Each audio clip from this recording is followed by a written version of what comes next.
Professor মুখার্জির মনে হয়েছিল যে আমাদের সংস্থা ওপর উনি ভরসা করতে পারেন যে আমরা এটাকে আজীবন সুরক্ষিত রাখব, এবং এই যে জিনিসগুলো আমরা পেয়েছিলাম আমাদের মনে হয়েছিল যে সেটা দিয়ে আমাদের একটা মোটামুটি একটা মিউজিয়াম ধরনের করা, যাতে আগামী প্রজন্ম মনে রাখতে পারে যে ওনার অবদানটা কী ছিল, ওনাকে সেই সময় ভুল বোঝা হয়েছিল।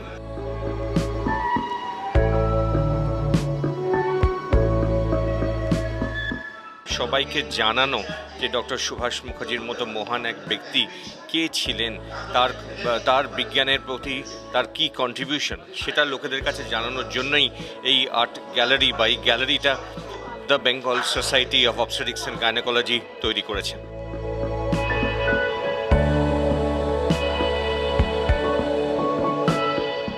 রবার্ট এডওয়ার্ডস করেছিলেন ইংল্যান্ডে ফার্স্ট টেস্ট টিউব বেবি, যেভাবে করেছে তার চেয়ে অনেক অনেক বেশি অ্যাডভান্সড।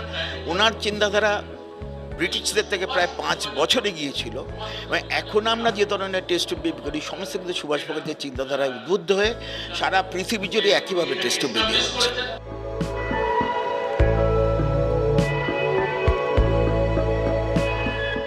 আমাদের স্মৃতির রোমন্থন, আমাদের পূর্বপুরুষদের পাপস্খলন, এই সব জিনিসগুলোই এর মধ্যে আছে। আর সুভাষ মুখোপাধ্যায় যেটা ছিল সেটা he was way ahead of his time. উনি ওনার মস্তিষ্কটা যা ভাবতো সেটা আজকের দিনে প্রযোজ্য।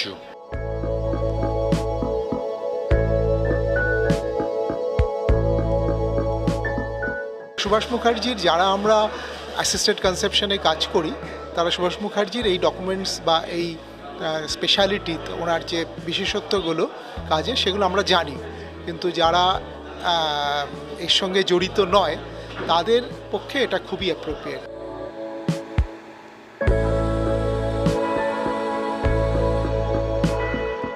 এটা তো আমাদের আবেগের ব্যাপার। আমরা বহুদিন ধরে চাইছিলাম যে এরকম একটা গ্যালারি হোক।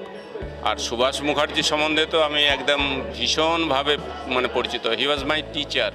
1968-এ উনি ওখানে আমার ফিজিওলজির টিচার ছিলেন।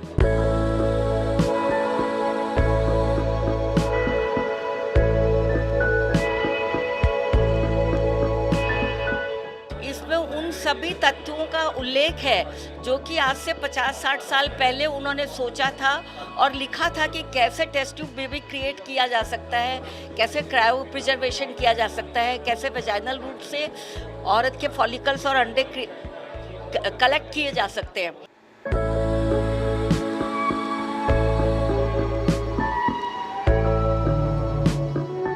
প্রত্যেকের সহযোগিতা আমরা এটা করতে পেরেছি আর কি। আমরা খুবই গর্বিত যেটা বাংলায় হয়েছে।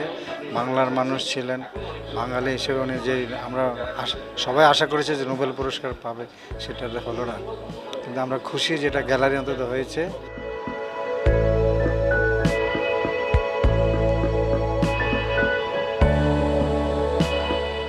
আমরা যখন দিল্লিতে একটা কনফারেন্সে গিয়েছিলাম, উনিই ছিলেন।